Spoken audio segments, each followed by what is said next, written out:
Hey there, Jack and Jill Motorcycle out there in BMW land. We are getting ready to finish up the work on the F800. We've got 3 things to do today, 2 of which we're gonna show you in a couple of videos here on the MOA's YouTube channel. First, we're gonna change the drive belt, and George is gonna show us how to do that. And second, we're gonna check the valves. Now, on these F800 parallel twins, the valves hardly ever need much adjustment, but if you don't check them, that's when they need adjusted. So we're gonna check them, and we're gonna show you how to do that. While we've got all the body panels off, it's a lot easier. First, in this video right here, we're gonna do the drive belt. We're also gonna put tires on it, but I've showed you tires before. We don't need to mess with that here on the channel because we use the tire machine, and it's a lot easier than doing it in your garage or driveway. So here's our drive belt. I'm gonna show you the part number. These things are a little bit expensive, so it's a lot more expensive than a chain, but it's less involved. You don't have to replace any sprockets, especially when you have a bike that sits for a long time, especially if it sits outside. These can degrade and they start to crack, and the last thing you want is for your drive belt to fail when you're running down the highway. So these only go on the F800S and ST models. So you can do this without taking off the swing arm, but these covers, all these covers have to come off. The sprocket analog is up under this cover, and we can do this, George thinks we can do this without having the special tools. Of course, there's a special tool for it that probably makes it easier. We're also not gonna lift the rear of the bike because we don't really need to. So we're just gonna do it right here on the lift with the bike on the lift. BMW says to lift the back, but that's probably just to stabilize it since there's no center stand on the bike. And then we'll have to set the tension, and that's really where the special tool helps, but we'll get that figured out because George is good at this stuff. And if you have a center stand, you have to take the center stand off to change the belt. Just double checking the process? Because it has been a while. Yeah, this is not something that we have to do a lot. So once we get the old belt off, we'll show you why we're replacing it, and it's not just because it's old. That's the top bolt for the cover in there by the rear shock mount. It's a little hard to get to because there's not terribly tall space to use. Are these all T25s? 30s. T30s. And it's just that one. Oh, and then it's got a little, like a press fit that clips in. There's another one right here. You gotta reach in through the hole in the, we're just gonna call that, let's just agree to call that a sprocket, even though we understand it's not really a sprocket, since we don't know the real word for it. We could look it up on the parts fiche, but that would be, the smart thing to do. That would depend on who manufactured it. If it was made by Spacely, Then it would be a sprocket, yes, indeed, because all they make is sprockets. if it was made by Cogsley, Then it would be, that's a deep dive into American pop culture, George. we'll get that screw. There it is. Isn't that just one of the most disheartening sounds, a screw falling that doesn't come all the way out? Yes, the best sound a mechanic can hear is, that means the screw made it all the way to the bench. And not to the floor, because if it makes it to the floor, who knows where it went. So top cover out of the way. I think it might have one up front too.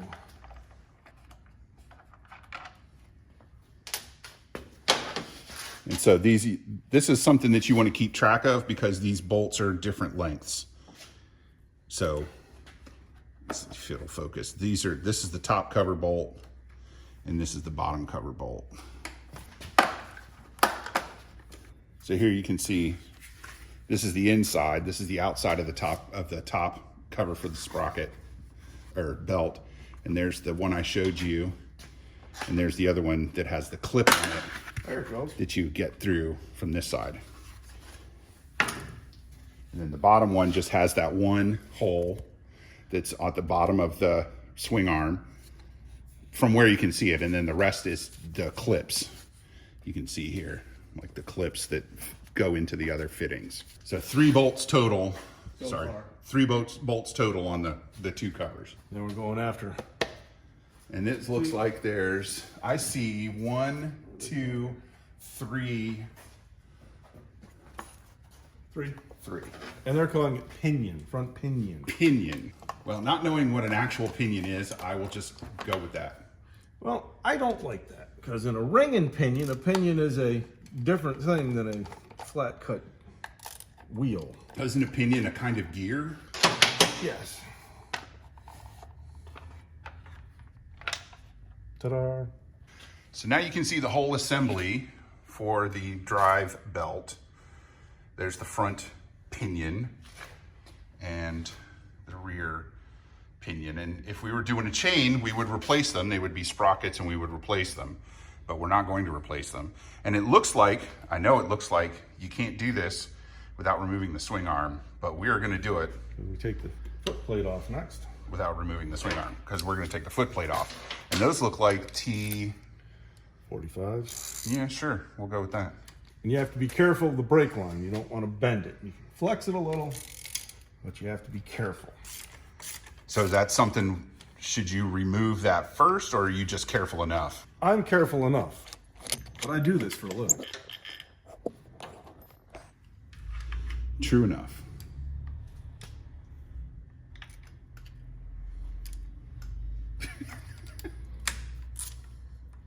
Almost means I know what I'm doing. If you could just work that mutation where you get the third arm, but then you'd have to wear shirts with buttons. So this is a real good thing to pay attention to when you're taking these apart, to see sometimes you have a bolt that's this long and sometimes you have a bolt that's that long. And remembering where each one goes is important. And you see that spacer that just fell out? That's important too. The spacer that just And fell of out? course, well, these, in this case, these two are the same. You got a little spacer right there. And where did that come from? It comes from... There's another one. But they go between the plate and the engine, or the frame, or whatever they're connected to. This one's connected to the engine. This one's connected to the engine. And they're all connected to the engine. And there's three of them. Three spacers. Yep. There you go. They help keep the heat off of the foot plate. Oh, that makes sense. And you can pull this out a little, not a problem. But we don't want to like bend it and just yank it up at a 90-degree angle and you got it down out of my way. No yanking. All right, now we have to slack the tension so that we can start to move the belt, and that is, where's the? You use that hole. Thank you, George's hand. And you pull or push. Pull back. Pull back to loosen the tension. Yep. Push forward to increase the tension. And that lets you take out You can see. You can see it move.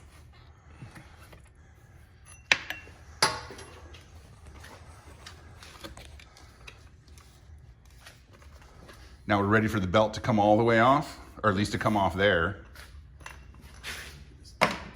Back.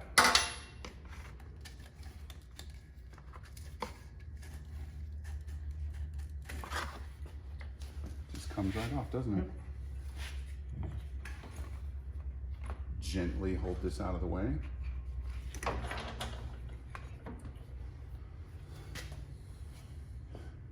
Er ist ein Belt.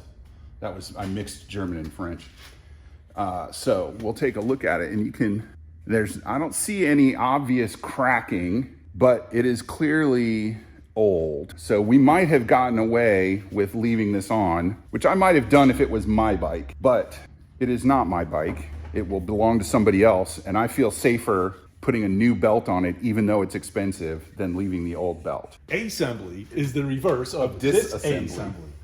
And it does help if you have a lovely assistant to hold the belt out. Or even me. Foot peg out. And just Tap it in. You want to do the front first because it's got the lip. You'll have a very difficult time getting it on. Yeah, and don't leave your finger in there while you're doing this, or it'll pinch you. It'll give you such a pinch. And the new one just slides on. Now, could you ride it with no tension on it like that? I mean, you wouldn't want to. it will slap and potentially spin. Yeah, which is not good. And I always put a little lubricant on the tensioning pin. What kind of lubricant? Molly? Molly, wheel bearing grease. Not anti-seize. No, anti-seize is fine. Anti-seize is fine, On this. okay. On that. When I say little bit of lube, I mean little bit of lube. As you can see, you can't really see the lube. Yeah, you can't. Did you put it on the threads? I put it a little bit on the threads and a little bit on the tip. A beard hair. Just a little on the, just the tip? Just the tip, because that's pushing on the eccentric. There you go. I just wanted you to say just the tip again. Just the tip.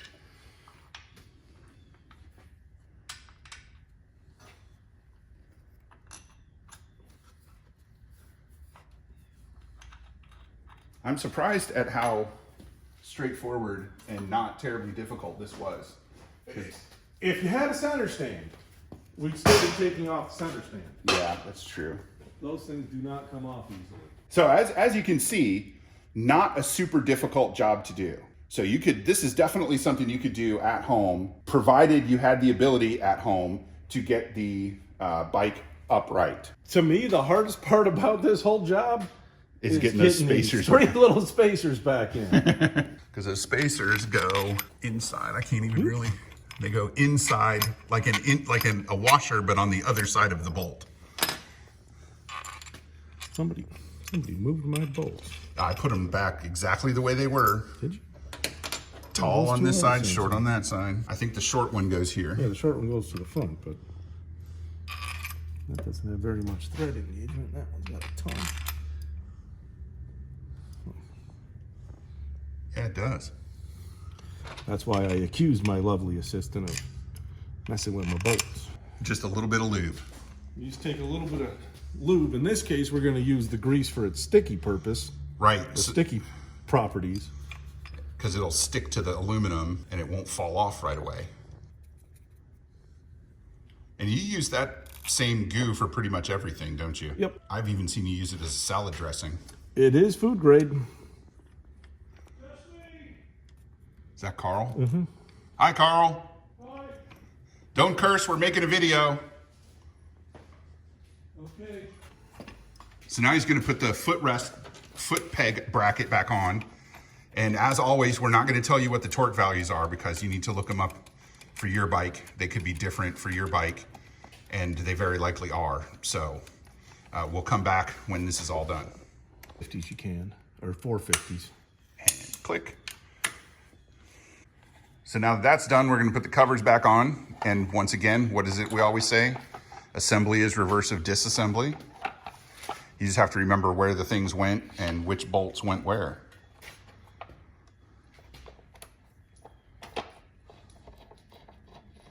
So to finish checking the tension on the rear, on the belt, we got to get the whole rear wheel up off the bottom so that we can rotate it to the right position, which is marked here with this black dot. And then we'll make sure the tension is right. We're also going to replace the tires, so we got to do that anyways. As you can tell, they're perfectly fresh. Yes, they are. And what does that black spot denote? Nothing is ever perfect. Right. So this belt pulley is not a perfect circle. It's a non-perfect An circle. almost it's not perfect concentric. circle. Right. The dot is what BMW considers to be the point of most tension. So kind of like... Just like a chain and sprocket, when you put a chain on, you rotate the tire till you see the chain get as tight as it gets. Yeah. BMW is already telling you that that is the place at which there is the most tension on. So that's where you want to set the tension or check the tension. That's where you want to check the tension. And the tool they have for this is quite crazy. And probably expensive. If you can even get it anymore. The ordering part number is 83 30 0 417 779. 240 bucks. So probably not something that a average home mechanic would need because they're only going to do this maybe once or twice in the life of their bike. Yep. But a really busy shop 20 years ago might do it once or twice a year. might do it once or twice a year. They just didn't make very many bikes with a belt on them. With this specific belt. Yeah. Because the GTs are different. The GT I has a believe they different take belt. a different tool as well. The CSs absolutely take a different tool. Gotcha. The old 650 singles. which it's a feel thing, so I'm not going to tell you what we're doing or how, but through the magic of editing, we have set this to the basic setting. We got to get out more. And we'll take it to a dealer who has the tool, and they will set the tension correctly. That's actually a really good idea. I'll make sure I do that. Earlier, we put a little bit of lube on this bolt. Never lubricate these bolts. If this one or This one? that one, thank you, Wes, get rusty, clean them out, dry them off. Don't put lubrication. Don't put lubrication so on. No anti-seize, no nothing. No nothing on the clamping bolts. Okay. On the adjuster bolt, the tall one there, little lubrication is fine. Yeah, and these are like, I made the comparison, these are like pinch bolts. Correct. On an axle, then they hold that in place once it's set. Correct. So there's with the new belt and the cleaned up covers in place. And that took, without figuring for farting around with the video camera, that probably took, what, half an hour? Yeah, they're about. So it's not a terribly difficult job. And now we're gonna move on to checking the valves. So go to that video next.